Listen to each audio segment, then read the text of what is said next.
Okay, so welcome to this week's Running Tales podcast. On this episode, I'm excited to speak to a runner who likes an adventure and breaks world records. Emma Timmis, the first person in the world to run across Africa in 2014 and in 2017 completed the longest journey by elliptical bike in a single country. Let's find out about Emma's running tale. So Emma, when did it all start? Was you an athlete at school? Not like a young school. When I was about 12 years old, my PE teacher saw me just running around, like doing a warm up in the sports hall, and she pulled me over after the class, and I thought I was in trouble for something. And she was like, I think you've got a talent with running, so you should join a running club. We didn't have any athletics at my school because we were in the city centre. And she was just like, oh, there's a running club that you can go and join. I think you should go and join it. And then I just ignored her for a while and thought, don't want to do that. I want to just like muck around and be a kid.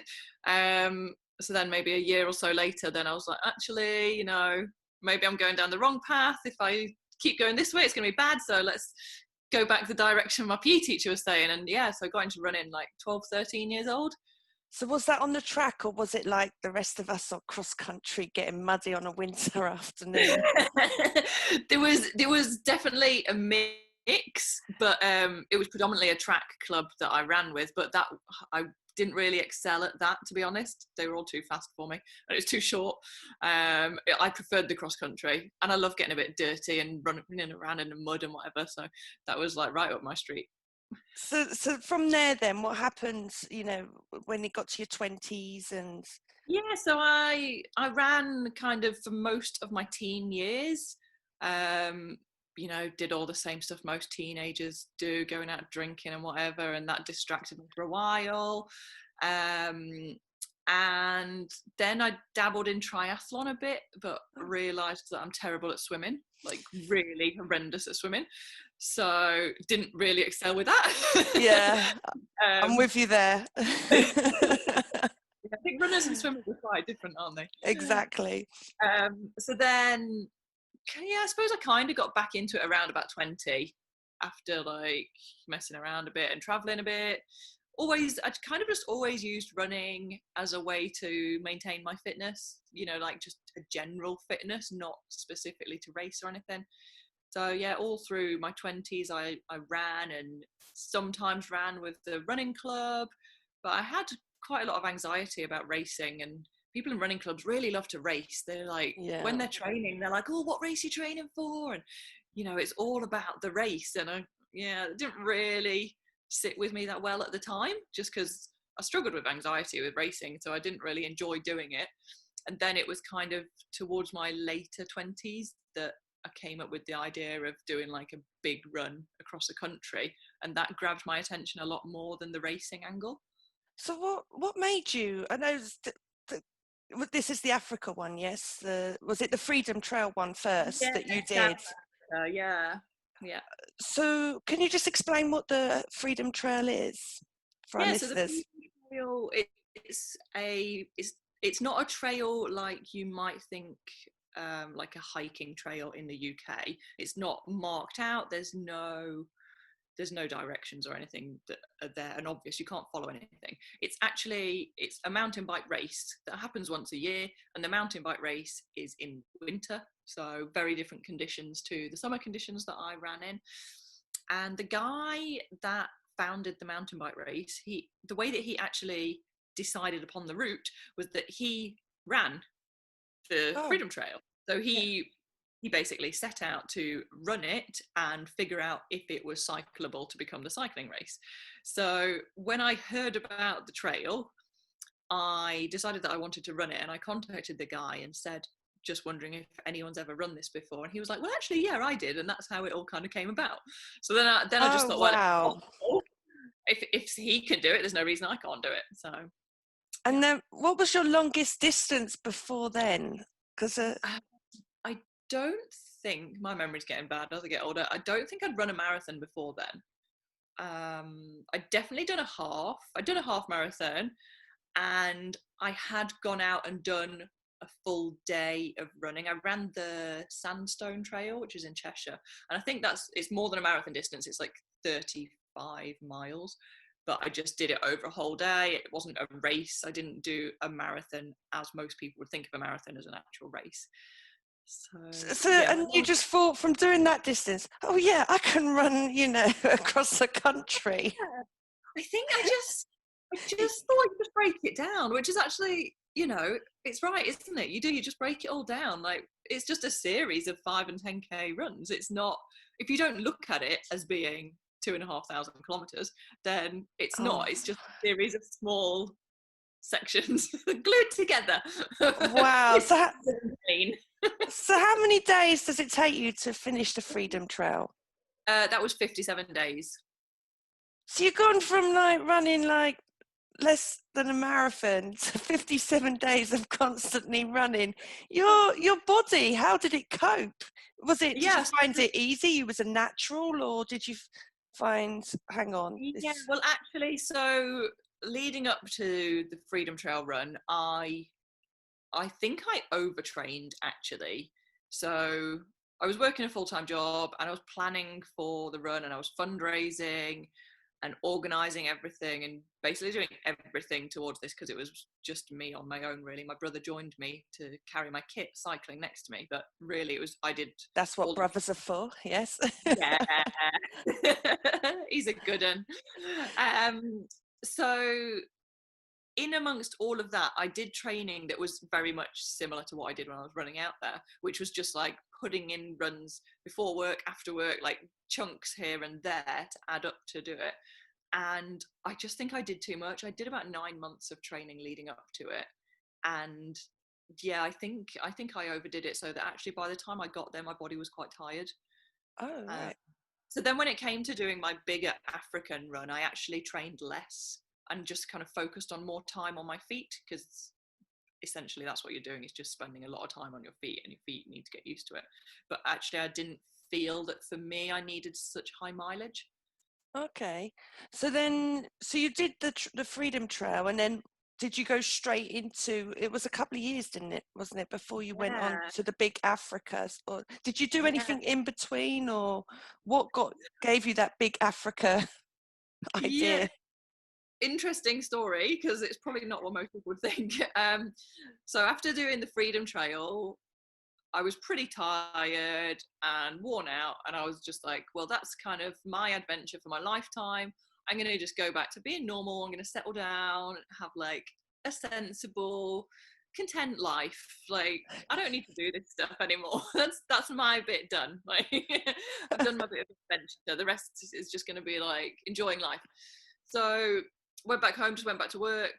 I'd just taken time off work to go out to South Africa. So back into work, back into my normal life. I do a lot of rock climbing, so got back into my climbing, enjoying doing that. And then went to the Banff Film Festival. Are you familiar with that? In Canada, yep. Is that the one? Yeah, the film festival travels around the UK as well, and they play all of the films that are in the film festival. So me and a friend of mine went to the film festival when it was in Stockport, and they played all these films of people doing adventurous stuff. And when it finished, we realized that it was all about men doing adventures. There was nothing about any women doing adventures, and there was even a movie about a dog doing an adventure.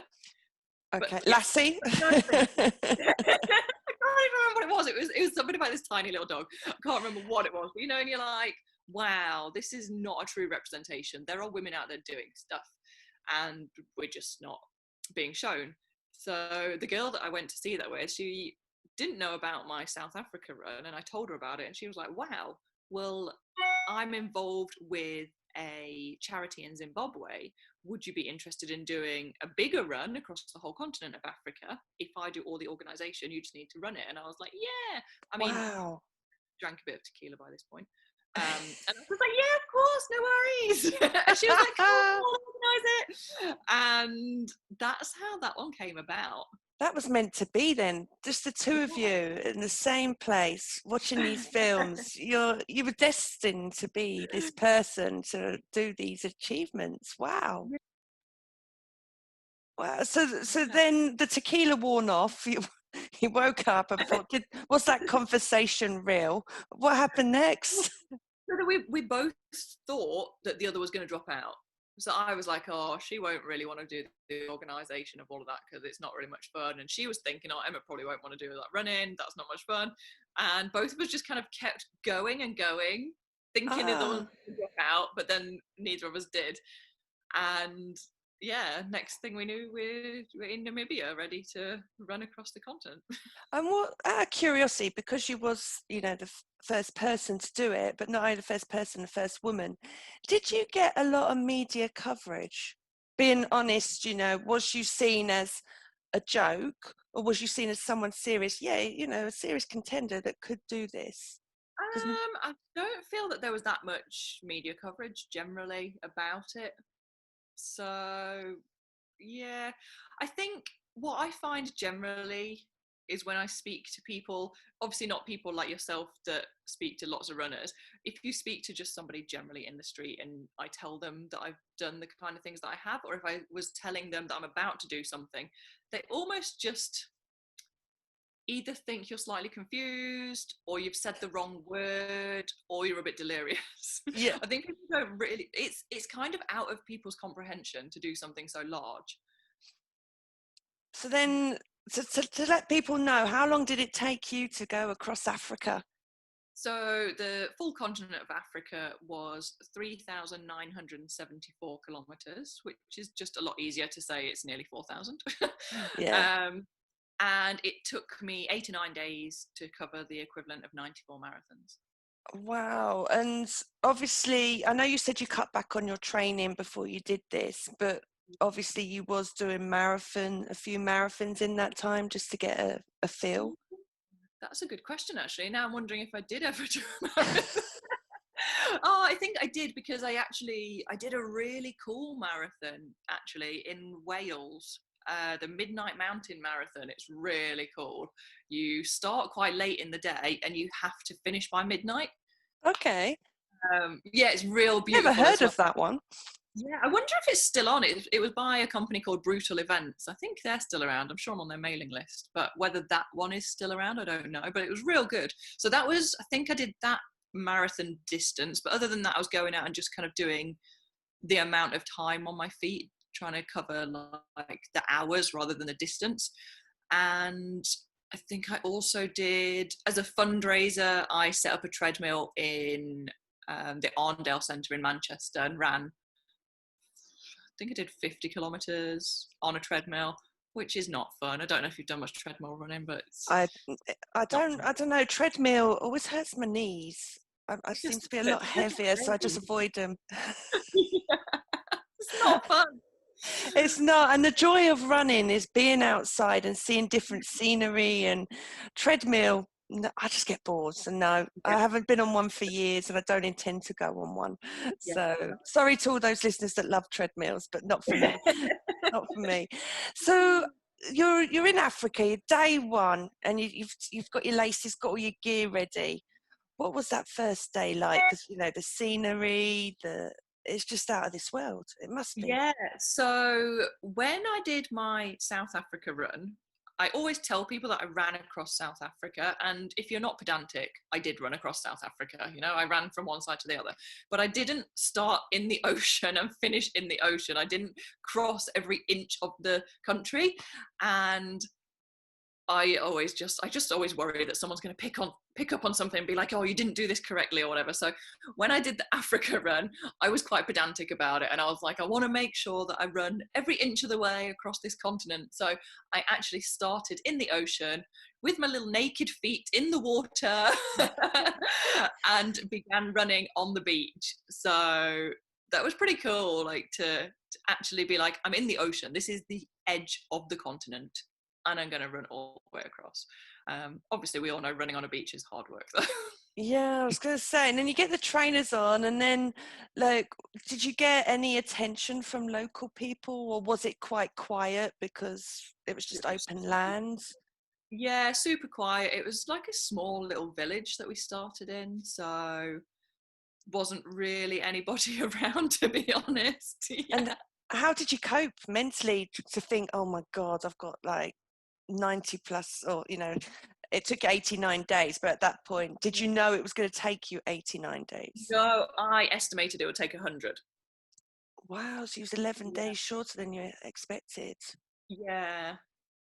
Do you think it was the boredom, or not boredom, but you had so much thinking time that you was like, I've got to hurry, I just got to rush through Yeah. this day?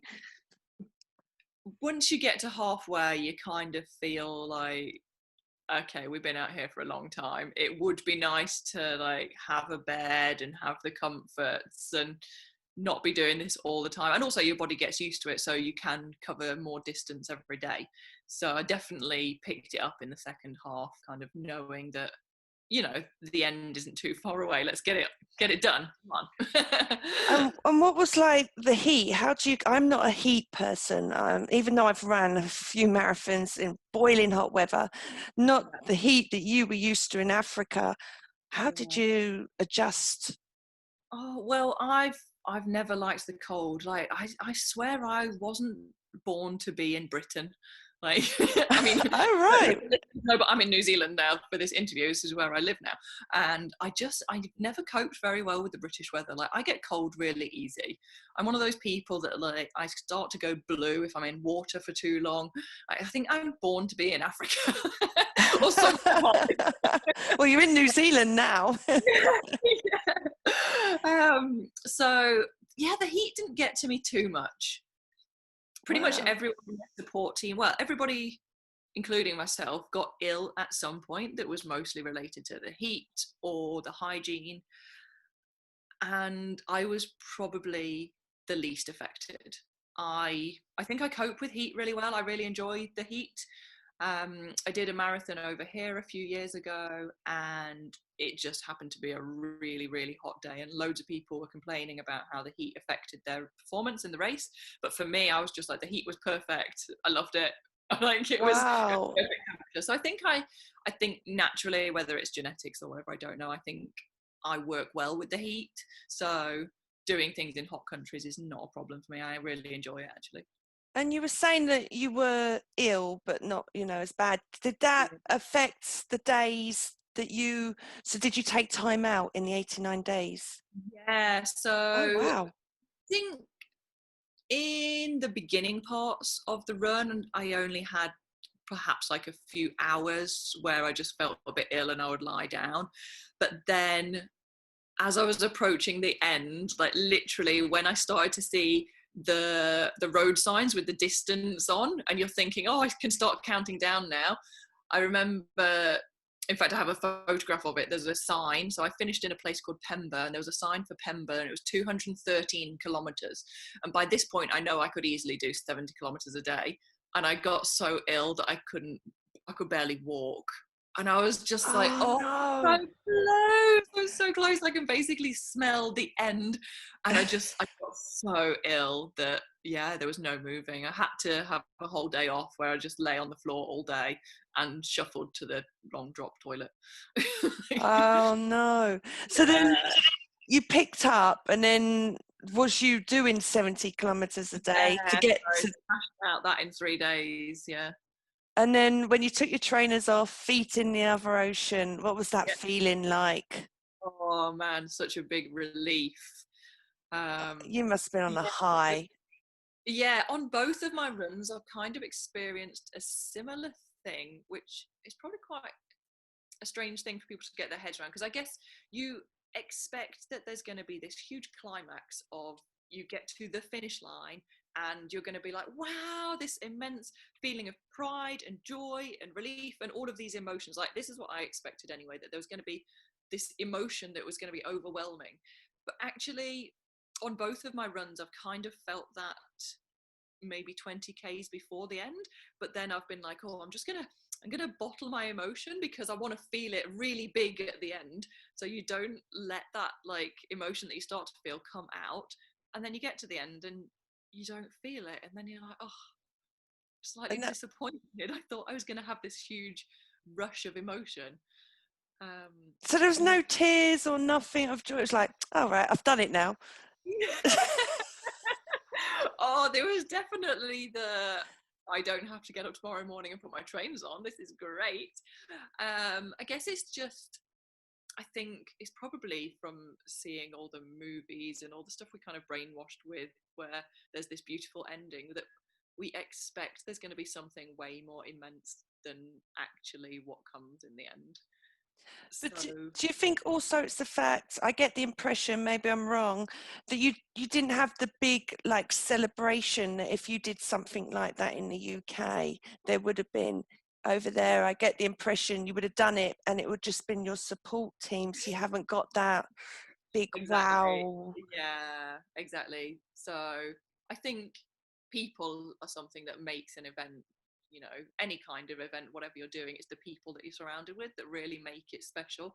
And yeah, it was just me and the support team. I was very fortunate that a hotel let us run through their hotel and onto the beach, which is where I finished, and they let us stay in the hotel for the night for free as a congratulations. Oh, That was really wow. lovely, but equally they're all just strangers, you know, and it wasn't, they probably couldn't really comprehend what I'd done, and they wouldn't have felt the emotion that we felt. So yeah, it was definitely not that big congratulations that you would get if you had all your friends and family around. And what was it like when did you come back to the UK afterwards? I know you're. Yes. So I had already had my flights booked, which is why I knew that it had to be less than 100 days to do Oh, the run. yeah, true, because of visas and stuff. Yeah, Yeah. I'd already booked my flights to come home. So I flew home on Christmas Day, but that was 2 weeks after I'd finished. So I finished early and then had 2 weeks just like to enjoy a bit of time in Mozambique, which was quite cool. And yeah, flew home and then saw my friends and family. But you know, that was also very low key because it's Christmas. Everyone's got commitments to do things at Christmas, and because I didn't know definitely when it was going to finish, or you can't really guarantee you're even definitely going to complete it, so nothing was arranged in advance.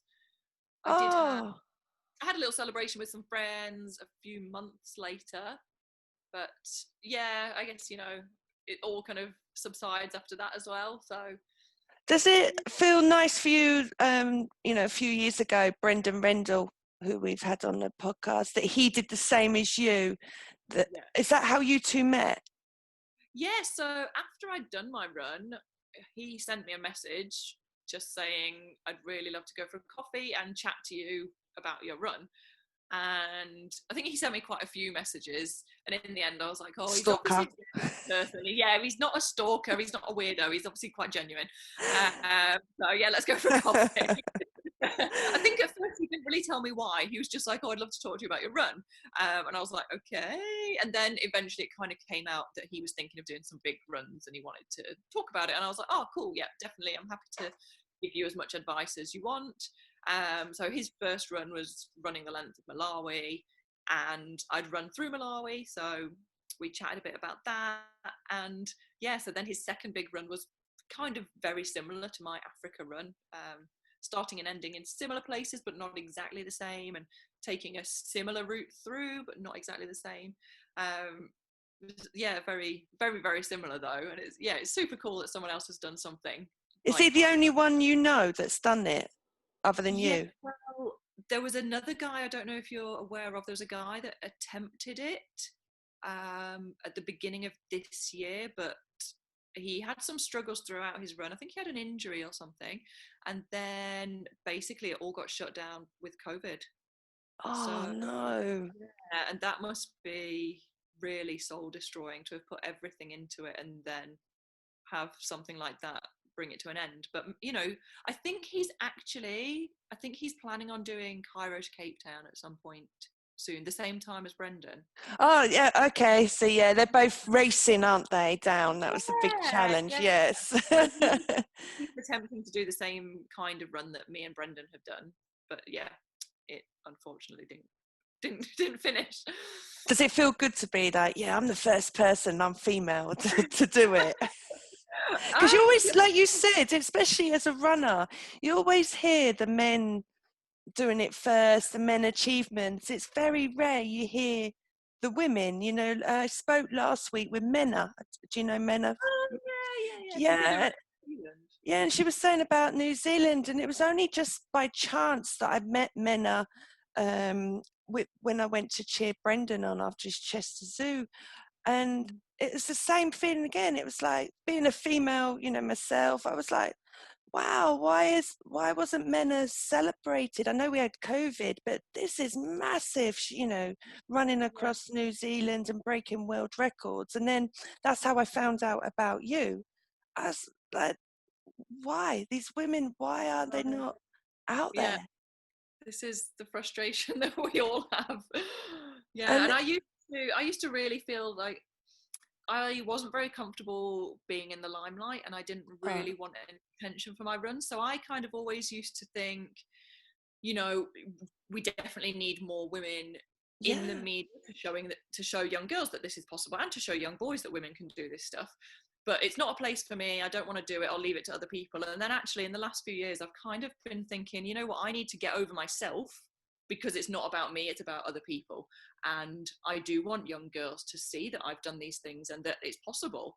So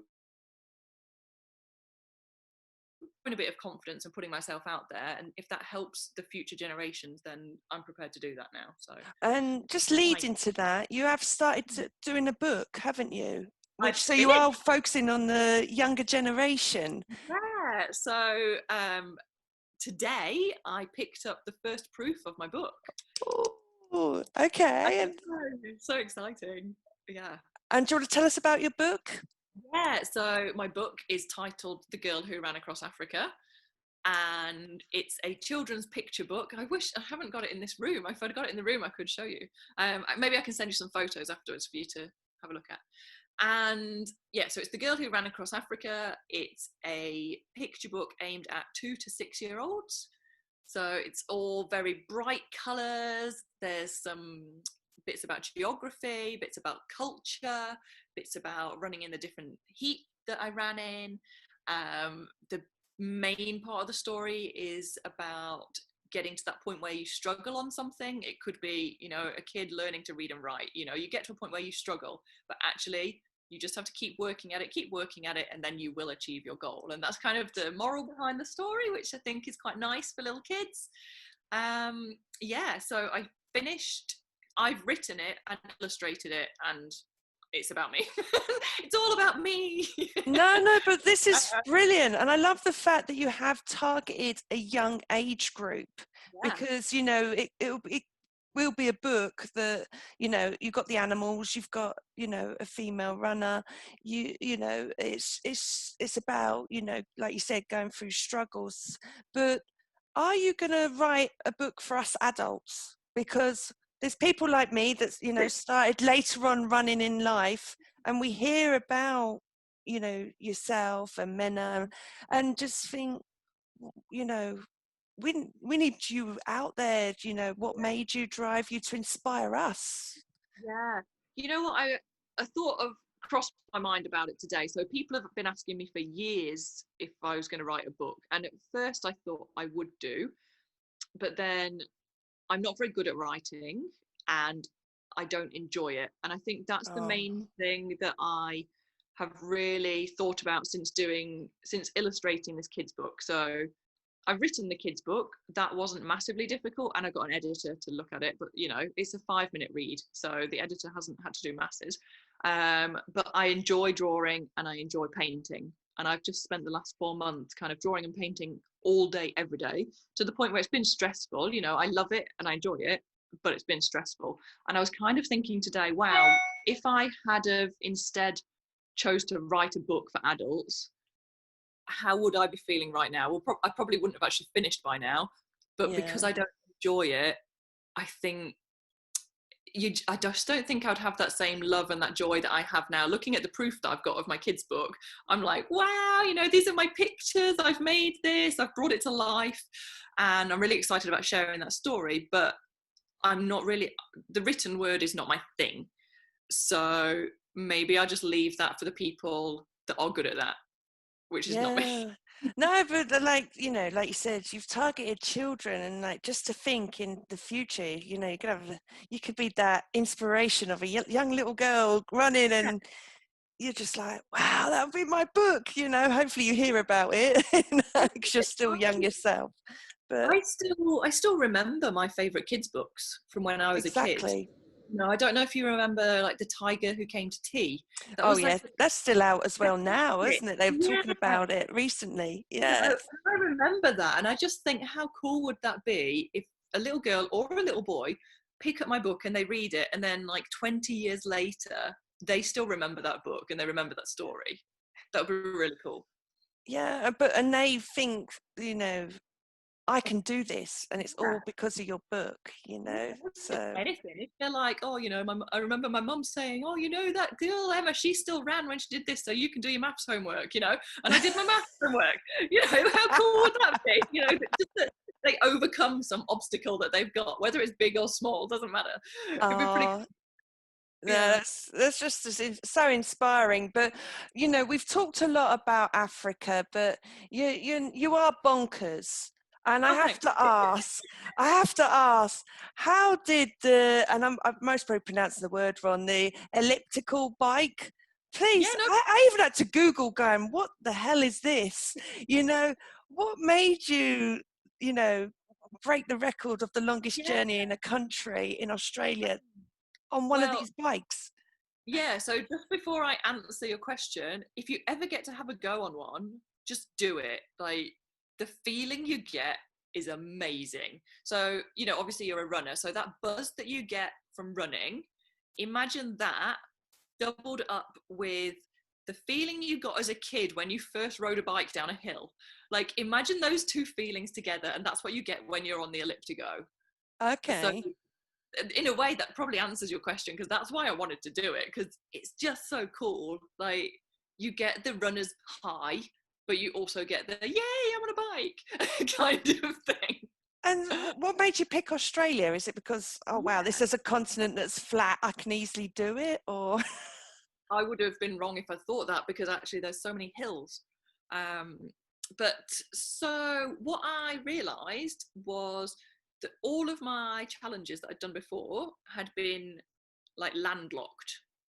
And I kind of thought, you know what, the coast is really cool. I'd really love to explore a coastline. And for some reason, I was looking at like Southeast Asia, and then I realized that the roads are not always very good. And to ride an elliptigo on the road, you need pretty good road quality. Yeah, stones and things kind of get in the mechanisms. So you need good quality roads. And then I just thought, oh my God, like Australia has the world's best coastline. So why not explore it? and did you have to fill out all the forms and everything to for the Yeah, Guinness Book of Records for that? there Or was so much paperwork. Like seriously, yeah. I guess Mena probably said that to you, like the amount she of did, paperwork. yeah, the amount of paperwork just to Yeah, write. yeah. It's not to be taken lightly. If you want to get a Guinness World Record, be prepared for paperwork. And you also then, or did you do it before, the roller skating across the Netherlands? Yeah, that was I like that. that idea. I actually own roller skates as well, but I mean, I'm Was it? quads. That's something I had to ask you. Yeah, Was it quads. quads or Yeah, blades? Good quads. girl. Good Yeah, girl. like roller derby ones. Yeah. And what made you do that across the Netherlands? Yeah, so that was just after my big Africa run. So all the training and preparation and stuff in advance of my big Africa run was quite full on. And I really wanted to show people that you can have a really cool adventure that can be like pretty cheap, close to home, something that you don't have to be an elite athlete for. And like I'd not done any roller skating since I was a kid, and then I just got some roller skates and learned to do it again.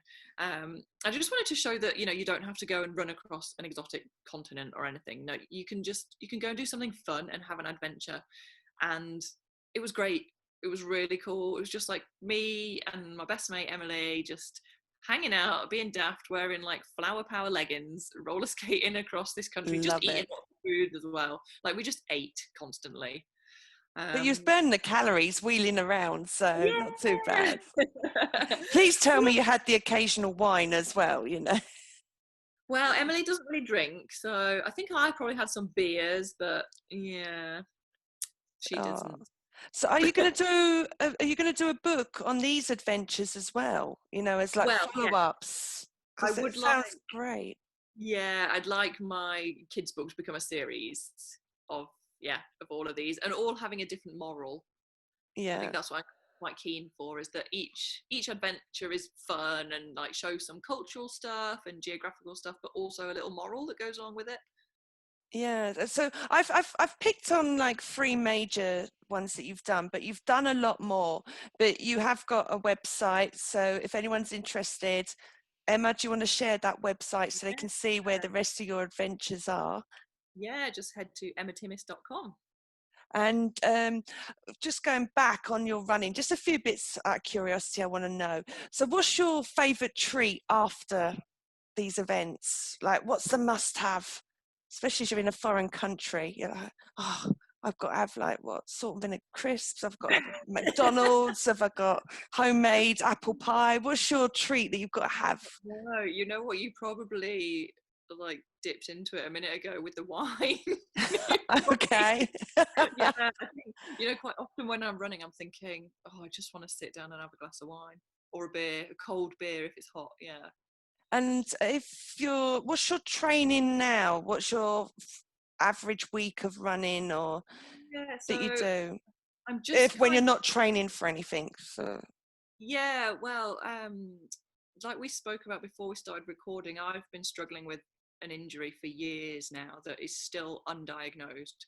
So it's been over 3 years now that I've had a problem with my leg, and it's still there. It's not getting any better or any worse.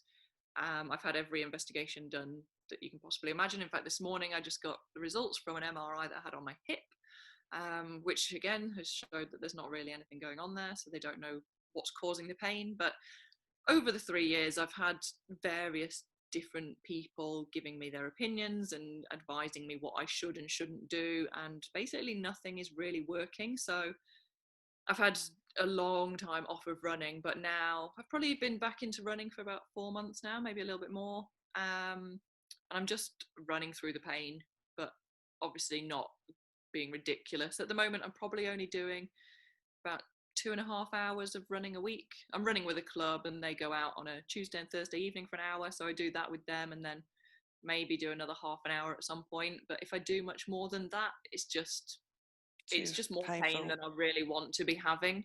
But if I Yeah. do it less than that, then my mental health suffers. So it's a real fine line trying to find that balance between physical and mental health when you've got an injury. I don't really want to go back to a position where I'm not running again, especially as my leg isn't getting any better or any worse. So it doesn't seem to matter what I do, it's still there. So I just kind of think at the moment, well, if it makes me feel better in myself, then I'm going to run.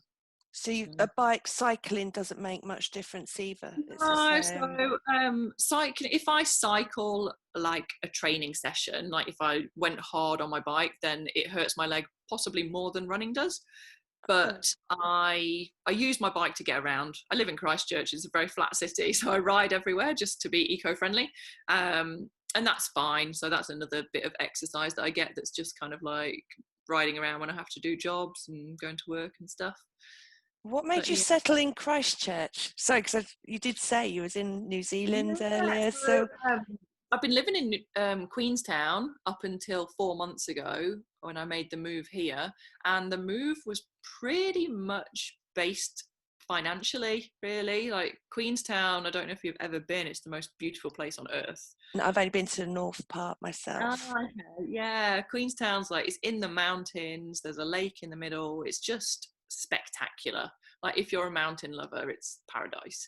And I would have loved to have stayed there forever, but it's just so expensive. I can't afford to live there, especially as I wanted to take time off work to get this children's book done so that I could put full-time effort into that. So I basically moved to Christchurch because it's cheaper and I've still got good access to hills, not necessarily mountains, but hills. So Are yeah, you it's are you permanent there then? Or are you there for a 2-year visa or? no, I've got my residency in New Zealand, so I'm planning on staying here. And you got the heat. Yeah, So I it's a got the win-win. heat. Yeah, I mean we do have pretty epic winters here as well, but not as wet as the UK, I don't think. And what about earthquakes? Doesn't that, Yeah, you we've got know? them. Yeah. The earth literally does move for you down there. Yeah, Yeah, yeah. Thankfully, fingers crossed, I haven't been any massive ones yet. So the focus at the moment is to try and sort out your leg, focus Yeah. on the children books, and then hopefully in the future we do see another big adventure. But I Oh, do, as a female runner, I do hope that you do consider writing your story, because I know for one I would love to read it and find out. yeah. But if you can, just to round off, just share where people, all your social medias, where people can find you and Yeah, find yeah. out So themselves a bit more. oh, thanks. I'm on Facebook and Instagram. I was on Twitter, but I'm not really using it anymore. So yeah, Emma Timmis on Facebook and Instagram. And if you are interested in looking at any of my artwork, then Emma Timmis Artist on Facebook and Instagram as well. And again, your website for your. emmatimmis.com. That's great. Thank you, Emma. Oh, thank you so much, Michelle.